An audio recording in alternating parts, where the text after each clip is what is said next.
Welcome to my Grab That Bag tutorial. Here you see some examples of the bags that my students have made in heavyweight cotton linen mix.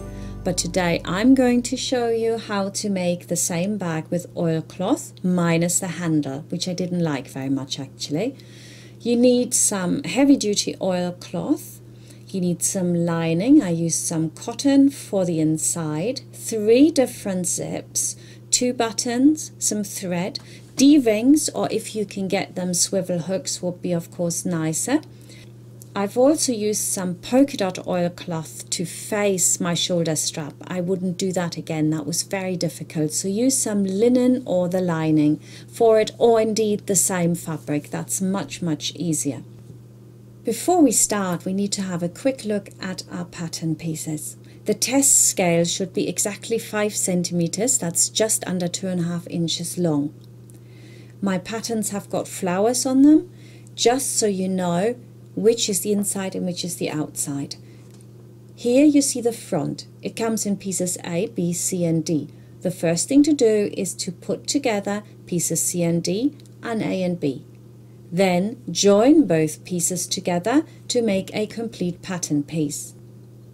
Some of the pieces are cut on the fold and they've got this little arrow shape at the end. This is the side part of the bag.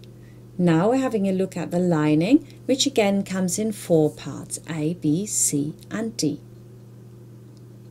Sometimes you have got 2 flowers on it, so you could make the shoulder strap that is shown here in a contrasting fabric if you like. Now we're going to have a look at the pattern pieces for the front pocket construction. So you have got 2 pieces for your pocket. The upper part is going to be cut in the shell fabric and the lower part in the lining. They're attached lower down and then folded up, and you get this beautiful pocket. Then we've got the side, and I just want to point out that the notches that you can see on there, they really need to be snipped. That is ever so important because they will show you exactly where the pieces go together, and when you work with materials that you can't actually pin or shouldn't pin too much, this is very important. So those notches need to be marked so that they fit exactly on top of each other. The back comes in pattern pieces A, B, C and D. And here again we have got a pocket. There is a pattern piece for that of course, which we're going to cut twice in the lining. And then we've got the facing and what I would call the thief prevention flap, which is going to have a zip across it, and that makes this bag a little bit more secure. Just imagine you're having your iPad in there. Really, you want not just a magnetic stop. So let's have a look in detail. We cut the outside twice. We cut the side of the bag once on the fold, and we cut our shoulder strap once on the fold. The little tabs that hold the shoulder strap we want 4 times, 2 times each. The handle I've omitted. I didn't like the handle, but if you want the handle you need to cut it twice. You also need to cut the prevention flap twice and the facing twice. You need to cut the pocket lining for the outside of the pocket once, and after which you have a lot of fabric left that you can use for a little wallet. If you find it difficult to cut out your oilcloth, simply draw around the pattern pieces so that you can cut them out. Make sure that you mark all those notches. Now let's have a look at the lining. We need the front and the back lining twice. We need the shoulder strap again, once on the fold. We need the prevention flap twice again. But we need the large pocket only once, and then we lift that one off and place the smaller pocket on and cut it twice. Now we're ready to start sewing. Now we're going to prepare the shoulder strap, tabs and facings. The facing is going to be sewn together with the right sides facing. You close them either side. You can do the handle, and of course you have to do the 2 sets of the tabs. For all your pieces, it's quite important that you turn over the ends when you're sewing. So I'm doing the tabs first, fold over the ends, and then sew all the way around it. And that makes it easier to top stitch these when they're actually turned. For the shoulder strap, you want to start just above the shaping, and then it's quite fiddly here, which is why I'm saying, oh, don't use another oilcloth. That's a different quality of cloth, because it made it ever so difficult. The turning was an absolute nightmare. And then you come down the other side and you actually sew the whole length now until you get to the other end and around again, and then stop just a little ways in. That way we've got basically half of our shoulder strap still open, but it makes it easier to work with. There's no way you could turn all of this. So once that's turned well enough, you need to move it all out into the corners, and then your D-ring can go over that. If you find like a really nice rectangular D-ring, which I would have preferred, but the shop didn't have one, then maybe you can just omit this little curvy part and you can just sew straight. Now we want to close those facing, both sides. No need to take off the fabric and cut the threads, but just shimmy the next slot in. And then we can also top stitch this straight away. So move the seam apart and then just top stitch across the ends. Now let's have a little look how this actually fits on the D-ring. So that's just going to be folded down here, and you could put a stud in it if you have a stud. I'm just going to use a button, and in the end I was actually really pleased with a button. I didn't look half as homemade as I thought. Make sure that you cut back your tabs nicely before you turn them. And you also cut back here the ends, so that makes it easier to sew and not so thick. The turning is actually really, really difficult, but once it's turned, it's alright really. Now we want to make sure that we can actually top stitch this easily, and the way to do that is to run a scissor very sharpish and very hard down the seam, and that will flatten it out. Now what's really important is that you don't try to iron this, which will make it all very tacky, and then it won't transport at all, which is not really what you want. Once that's done, we can put this away and leave it to the end. Now we're going to make a welt pocket. This is far easier than you think. With this method, it'll be very easy to do, and you'll be able to do it even if you are a beginner. First of all, if you have got a print like mine, you may want to choose the nicer side of the print, and then you put your pattern piece on top where you have the pocket cut out. And then you can position the pocket according to the pattern piece here.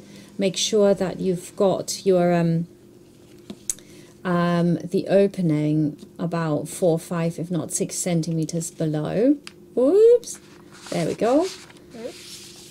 So that's it. And then I put my pattern piece back on the top, and I mark the corners with ball pen. Don't use tailor's chalk, really, it's not accurate enough, I think. I mean, you might want to use a chalk pen, but to be fair, on all this kind of fabric, you can use ball pen, and then use a ruler and draw across it. This has to be really straight, this has to be absolutely accurate. If it is, then your sewing will be accurate, and then the whole thing will come out really perfectly, and you'll be so pleased with it. I can also put a couple of pins through the center so it can't move, because that part is going to be cut away anyway, so it doesn't really matter if there's any holes in the fabric. Now sew around this with a 1.5 or even 1 stitch length, and I've done this now, and you can see it was really important to do it all straight. Now I've also marked straight through the center a line that will enable me to cut in here really straight. And then I cut through the middle, but I stop about 7 millimeters from the end. and then I cut into my corners, and you have to go right into the corners. This stuff don't fray, so don't be scared to cut into it. Do the same on the other side. Take your time here. It's absolutely vital that you cut on that center line so that the welts that we're going to form in a minute are going to be totally even. Now you can turn the welt to the inside of your bag.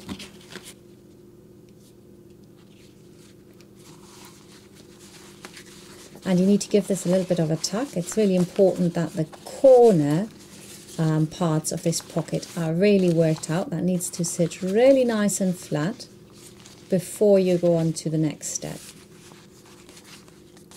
And then, once you've really finger ironed that in and that's totally flat, you can open it back out, and now we finger iron, or you could use a scissor indeed. We need to go in here and make this nice and flat again. And now we can wrap over, quite literally, over this lip, if you like, the excess fabric, and that will create the standard welt or lip. And because you have actually closed the side of this pocket, it can't shimmy about, and that's the problem with the traditional method to this, would be to leave the sides open, and that doesn't work very well, I found, for beginner. And actually I do them like this all the time now because it's so much easier and it works every time. So when I turn this over and I look at it, this is in real time. I wasn't shimmying this around and then showing you a perfect one when actually it took me ages to do this. It just comes out perfect every time. Please trust me on this one. So now we want to sew that triangle in again. And in order to make sure that that's really even, I'm just putting a couple of pins in here, and then I go to my sewing machine and I sew in my triangle right across there. And I've done that, and you can see that it's just absolutely perfect. It makes it so nice and flat. Remove your pins and do the same on the other side. And once you've done that, you almost inserted the pocket. It's great. So you put your zip underneath there now. I would take like a really long zip, to be fair, way over both sides, because you don't want the end of the zip to get in the way. And then I take a pin. The teeth are right in the center of the pocket, and I pin this really nicely into place. And I can now go to the sewing machine and I can stitch all the way around this, and I would recommend about 2 millimeters off the actually seam there that we've got where the wedge is attached. You could also change your thread again to the top stitching thread, which is a lot thicker, and then make sure that your stitch length is actually longer. It's not very nice when it's too small, it looks very homemade. So if you look at the clothes you wear or the bags you have, you'll see that this stitch is quite long. So try which one you like best on your sewing machine. When you turn, make sure that the needle is down, lift the presser foot, turn and go down. It's such a simple thing, but a lot of people don't do that, and then you get like this really horrible bit where the thread is just pulling across, which is not very nice. Needle in again, turn again and go back. And provided that you've put your zip in properly, it will have caught your zip. This is exactly the right measurement. Now if you are making this in linen, you could attach the zip first, but because we can't leave any holes and we couldn't pin this, that method has to wait for another bag, so I can show you that. Now I also want to put a little toggle on there, so all I have to do is take off the metal one and put this new toggle in, and you can see it's caught it lovely there. So I can now move on to my darts.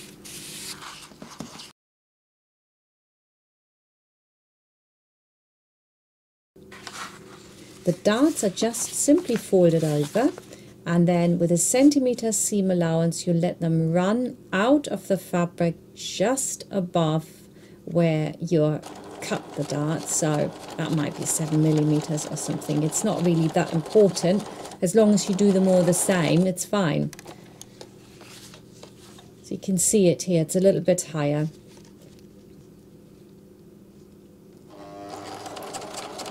And I also want to top stitch these, so it's not very important which way they're top stitched, as long as they're all top stitched the same way.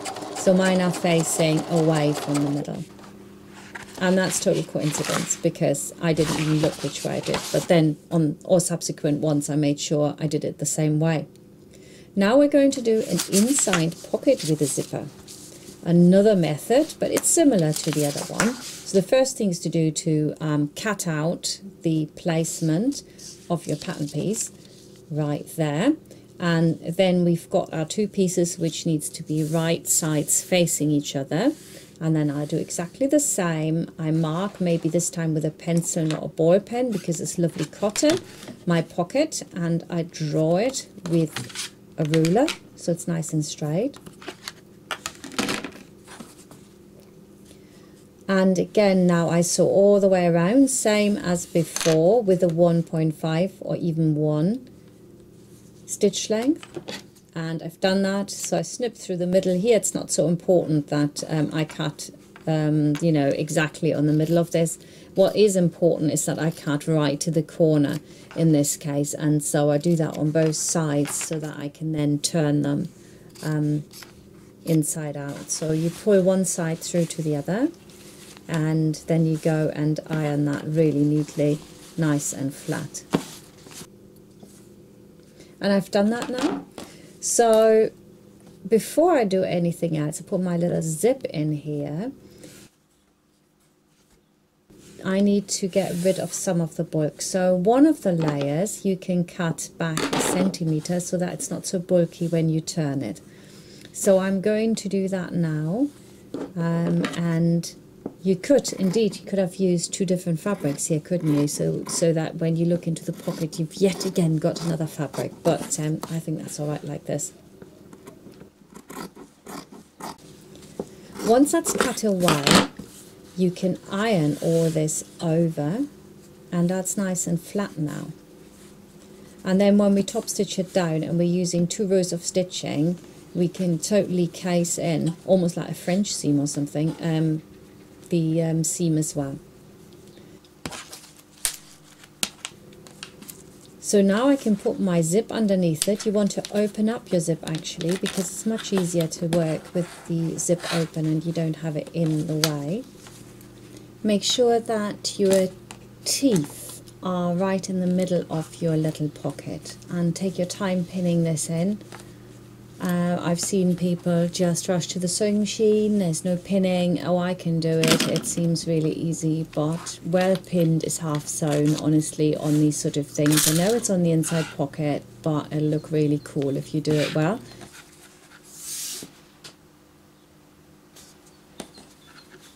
You need to sew a tab across there in a minute so that your zip can't open up. And now we're sewing all the way around, and here it's quite different to the other pocket because we don't want to sew further away from the actual opening. We want to sew fairly close to the edge of the fabric here, and that's about like 1 millimeter or 2 millimeters, but no more than that.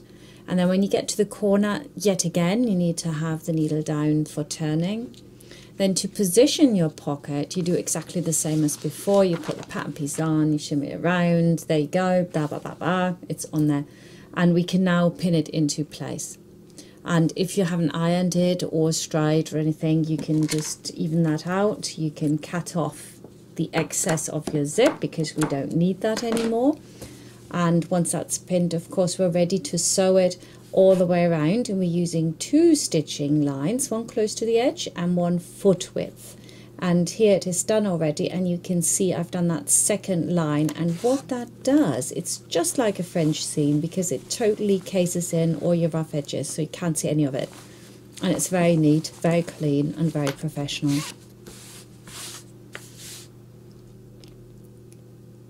Yippee! We've reached the seams, will you believe it? Oh yes, we're starting with the lining, we're closing the sides, Yes, 1 centimeter seam allowance. We're closing the lower seam, that's the bottom of the bag, but we're leaving an opening gap, of course. That's very, very important. And then we're also going to sew on the side part straight onto the front. But there's no pinning because we're using oilcloth. So sew with a 1 centimeter seam allowance down the side seam, and then omit those corner bits and then go down the lower bit. Don't forget to leave your opening like I'm just very obviously doing here, but never mind, I had to open it up afterwards, so I've left my opening. And then I sew back up the other side. Now open up those corners and simply sew across it, centimeter seam allowance again.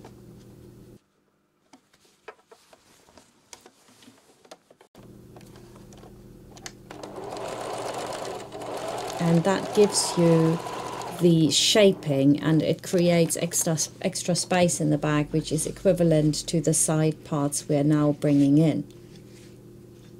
So basically you're sewing from snip to snip, and it's really important that you line them up. Don't think, oh, my snips don't quite work, so I'm just going to let it push the fabric over a little bit more, and by the end you have like 3 centimeters left over. That will distort the bag. So you have to go from snip to snip.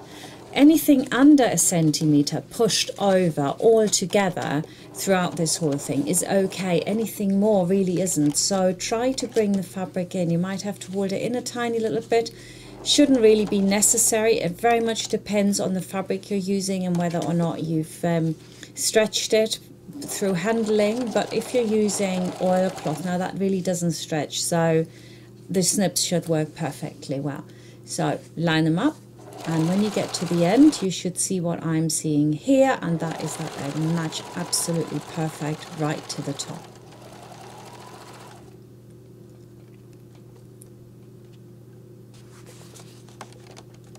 Now I also want to top stitch this, and to be honest, if you can't do the top stitching very well, then you might want to just leave that part.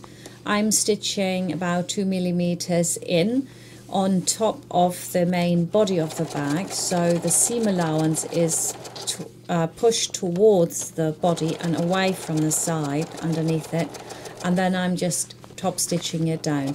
It's a little bit like doing understitching, and it's actually really important because it makes the bag look more professional, but also it gives it firmness. It's less likely to come apart. Well, it won't come apart anyway, but with this stitching on, it definitely will never ever come apart. So when you come to the curve, it's quite hard to go around, so you have to go stitch by stitch. You cannot just like pull it in some fashion.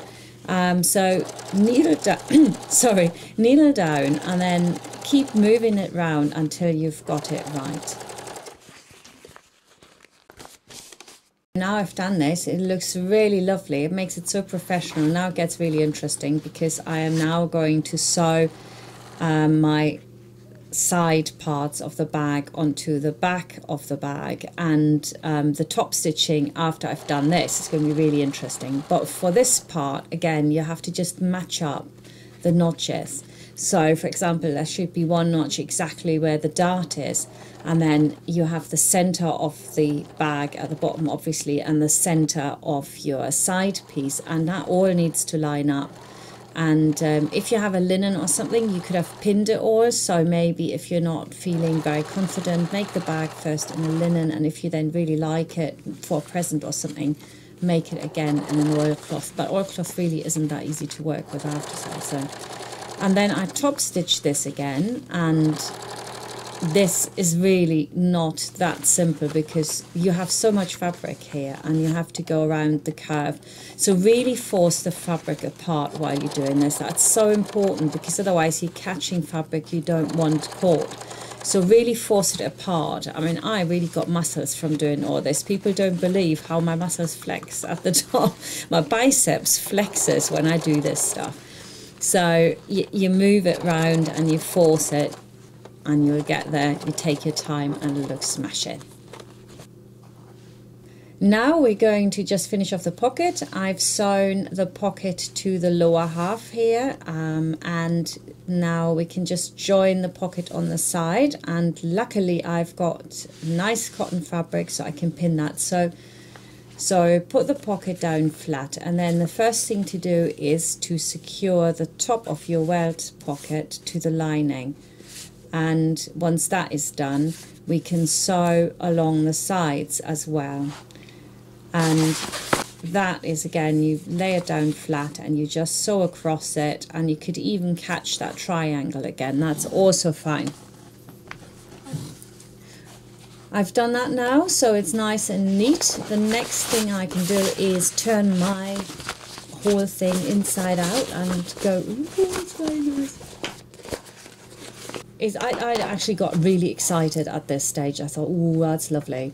So I'm now cutting back the excess fabric of my lining. So I've got a neat edge again.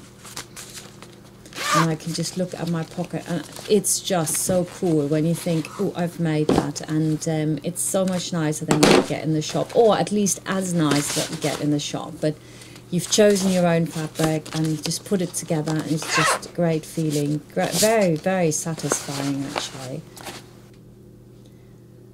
Now's a good time to do some top stitching. So I'm doing my tabs and I'm doing my strap, and then I can put those tabs straight on. So once I've top stitched these, they can go straight onto the bag. For my shoulder strap, or the handles, you have got half of it left open, so you sew around the side that's closed first, and then you move both sides on top of each other, and then you close those as well as you go down.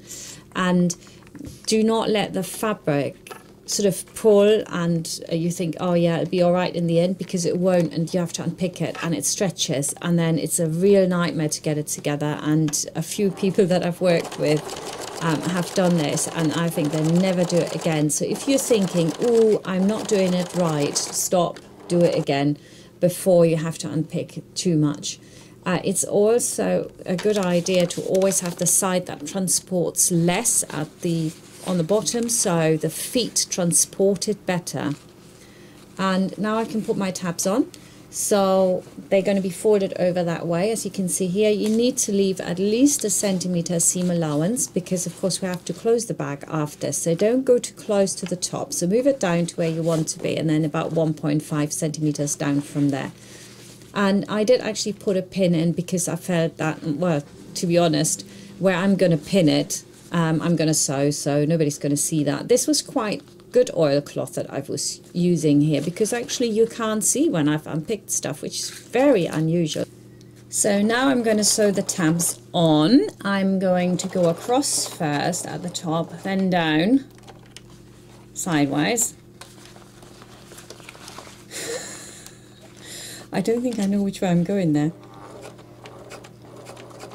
Okay, so down, then have the needle down, turn the fabric, close the lower part, and then move it again. So now you're doing that cross, go to the other side, backwards and forwards, job done. And we have arrived at inserting the content protecting zipped flap, thieves beware. And to do this, we are going to move the shell fabric off the flap on top of the zip, then roll it over, move the zip down a bit so you get that centimetre seam allowance, fold it up and pin it. And then we're going to take the lining, and the lining goes over the top with a centimetre seam allowance, you see, and casing it in totally. That's a fantastic way to create a little flap.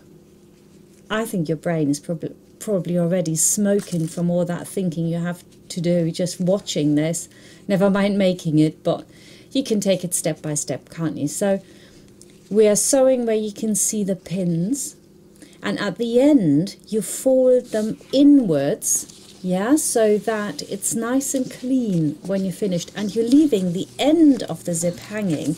And what we're going to do is we're going to put a little bit of a bias binding at the end that we can make ourselves. So I've sewn it now, and when you turn that, look, it's encased really lovely. All I need to do here is now the top stitching. So now I do the other side. So again, right side's facing, put it on top of the zip, roll it over again, and now make sure you've got that extra centimetre. It's very easy to forget about it and then not do it, and then you all of a sudden have them unevenly.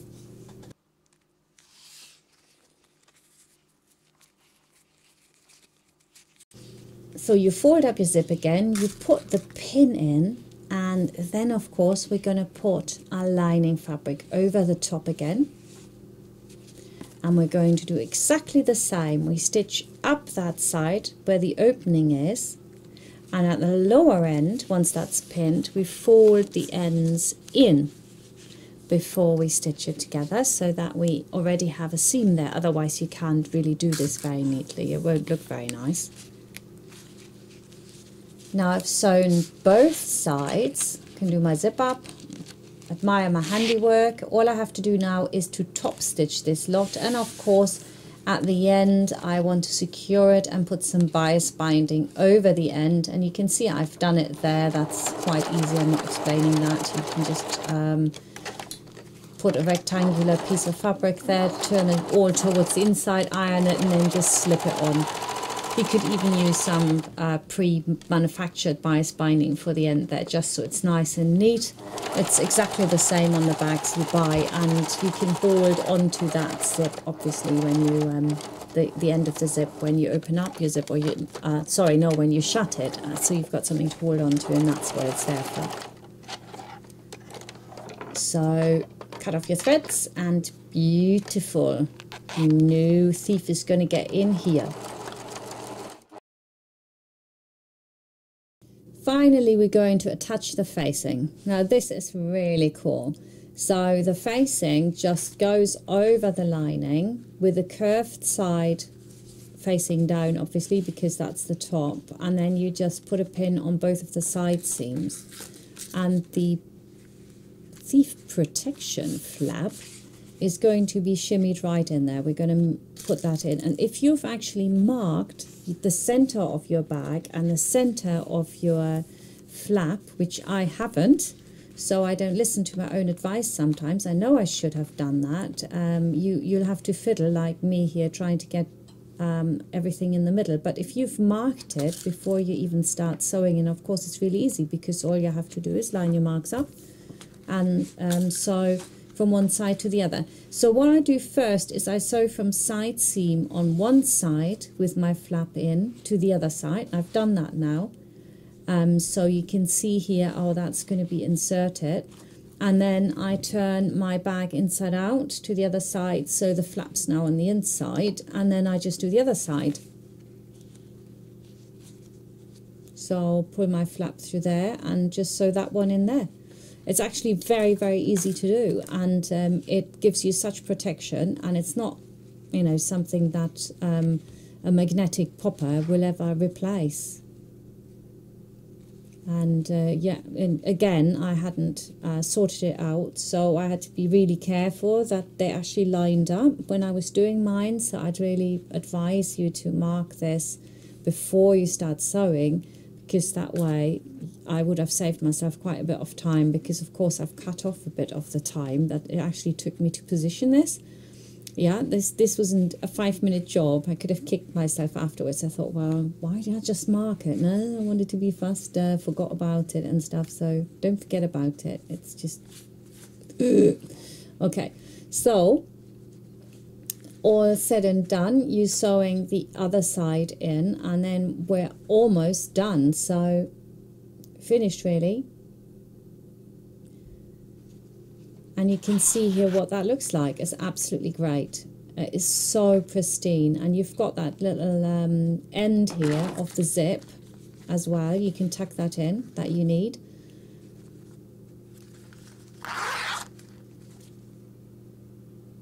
So what I want to do now is to take my bag, right side and the outside, and shimmy that inside my other bag, and then you've guessed it, well, I only have to sew all the way around.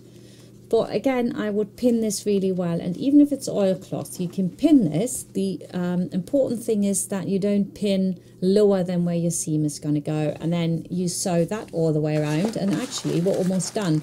The only thing I need to do now is to top stitch the upper edge, and I am actually pinning this because it's just not sitting straight, and since I'm going to sew where my pins are, I'm sure it's going to be okay. So I'm sewing all the way across there, and not too close to the edge, not too far away. I would say about 3 millimeters, but 4 millimeters really tops, otherwise it's too far away, and I go all the way around. The final step now is to sort out my tabs. So I've got the small tab here, which on mine still is curved, but yours will be straight, and I can just pull that over and I can sew it on. So I'm going to just sew across there, and I have to say honestly, those shaped round D-rings, I don't like them very much. It's all the shop here had, so if you can get the rectangular ones, so much nicer.